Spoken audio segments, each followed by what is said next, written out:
What's going on, everybody? It's GAMEUNBOXINGREVIEWS here, and welcome back to another episode of The Countdown to Halloween! This is a daily series in which every episode I'll show you how to make popular characters using the LEGO DC Supervillains Character Customizer. So without further ado, let's see who we're going to be making today. Alright, so in today's episode we're of course going to be making the Batman Who Laughs from DC Comics. So to start off with, we're of course going to head on into Custom Character, Appearance, Head, Preset Head this time, and you want to scroll all the way to the very bottom until you find the Joker's head. Now of course, after the release of the Batman the Animated Series DLC pack, there are now two Joker heads in the game. So you can either go with this one from the DLC or the one that can be found in the main game, which personally I much prefer, just because I think it looks so much better with this particular design. And for the colour, we're of course going to go with white. Then once you've done that, you're going to back out of there, head on into the helmet section, and we're going to scroll down until we find this Batman mask right here. For the first colour, you want to make sure that it is dark grey, while the second colour is of course going to be black.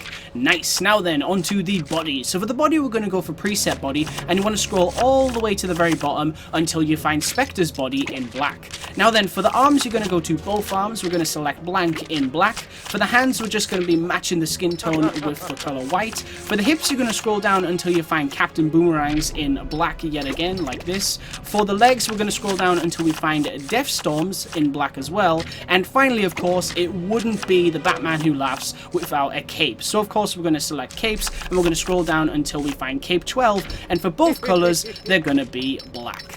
Nice. Now then, onto the effects. So we don't need a left hand glow or a right hand glow, but for the hit impact effects, you're going to turn that on. Make sure that you go style 1, and for the colour, we're going to go with black. And you're also going to do the same with the jump slam effects. So yet again, we're going to turn it on. Make sure that you go with style 1, and for the colour, we're going to go with black. Because as you can see here, it leaves less of an effect as possible. Nice. Now then, onto the abilities. So with the Batman Who Laughs, I wanted to give him abilities that would work for both Batman and the Joker, because obviously this is a combination between the two. So we don't need to add any abilities to the tag button, but for the jump button, we're going to go to double tap X, glide, turn that on, and we're going to go with glide style 3. Then once you've done that, you're of course going to back out of there, head on into action button. We're going to scroll down to hold square, and you're going to add the boomerang abilities. So you're going to turn that on, make sure that you go style 1, which is of course the batarang, and for the color, we're going to go with black. Nice. Now then, after that, we're of course going to back out of there, head on into the special button category. We're going to go to tap circle, scroll down to detective mode, turn that on, and we're going to go with red as the detective mode color. And finally, of course, for the abilities, we're going to back out of here, go into hold circle, and you're going to scroll all the way to the bottom until you find drone access. So we're going to turn that on, and for the type, we're of course going to go with type 1, which is the chattering teeth.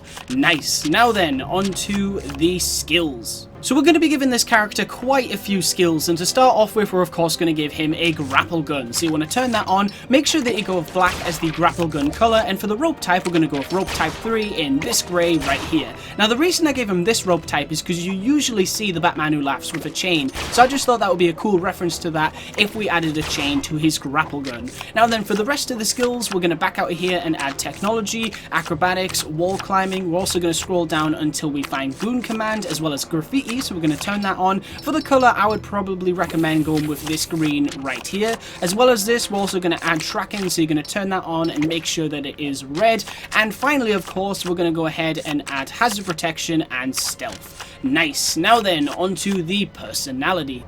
So for the health icon, I'm just going to go ahead and make it black. For the health type, we're going to go with standard health. For the voice, just choose any male voice. For the speed, go with normal. For the target reticle, I would highly recommend going with either Batman or the Joker's. For me personally, I'm going to go with Batman. And then for the animation, most people will probably go with the Trickster animation set due to the fact that it obviously gives you all of the Joker's gadgets. However, personally, for this version of the character, I much prefer the monster animation set. I think the melee combat that it adds is really cool and definitely suits this version of Batman and Joker. Alright, cool. So we have done the appearance, the abilities, the personality. We don't need any weapons, so now all we need to do is fill in the basic information. So for the status, we're definitely going to put villain. He is not a nice guy. For the affiliation, we'll put unknown, and then for the name, unfortunately, the Batman Who Laughs won't fit, so we're just going to put Bat Who Laughs. Nice. Alright, cool. So now, of course, what we're going to do is drop the Batman Who Laughs into the hub world and see just what he can do. And here he is. This is, of course, my custom-made The Batman Who Laughs made in LEGO DC Supervillains. Now, for those that don't know anything about this incredibly creepy character, the Batman Who Laughs is actually an alternative version of Bruce Wayne from Earth -22. So in this universe, the story of how Bruce became known as Batman is roughly the same as what we've already seen in many different adaptations of the character. However, that all changed on one unforgettable night when the Joker set out to destroy Gotham City itself. Now, after helplessly watching him commit some truly horrific acts, Bruce was driven beyond the breaking point and personally snapped the Joker's neck, resulting in a mysterious gas leaving the clown's mouth, which Bruce unfortunately breathed in. And things only got worse from there, as the man that we once knew as Batman then went on to single-handedly gun down Batgirl, Nightwing, Red Hood, Red Robin, and eventually the entire Justice League, leaving Superman as the last member standing. That was, of course, until Bruce exposed Clark to black kryptonite, a method that he previously used on Kent's cousin, Supergirl, causing the two Kryptonians to individually rip apart their families before they too inevitably suffered the same fate, all while Bruce laughed in delight, thus completing his transformation into the Batman Who Laughs. From that day forward, the people of Earth -22 did all they could to fight back against the now fallen Dark Knight, but Bruce annihilated everything that they threw at him with ease, until he and his Robins were all that remained, or so he thought, as there was still one more person left that he needed to face, his friend and loyal butler, Alfred Pennyworth. Now, shockingly, Alfred almost managed to defeat Bruce by rigging his cave, vehicles, and even all of his equipment, but after Bruce convinced him that there was still hope for him, he managed to trap Alfred in the sub-caves, and after feeding him scraps and constantly whispering in his ear, Bruce eventually managed to break Alfred, making him his loyal servant once again. Now, as Bruce's world began to fade from existence, Barbatos, the Bat-God, arrived and revealed to him the rest of the Dark Universe, as well as his plans to go after the true multiverse. But that, my friends, is a story for another day. Alright, so thank you so much for watching. I hope you enjoyed this episode of The Countdown to Halloween. Stay tuned for the next episode tomorrow, and as always, please remember to like, comment, and subscribe.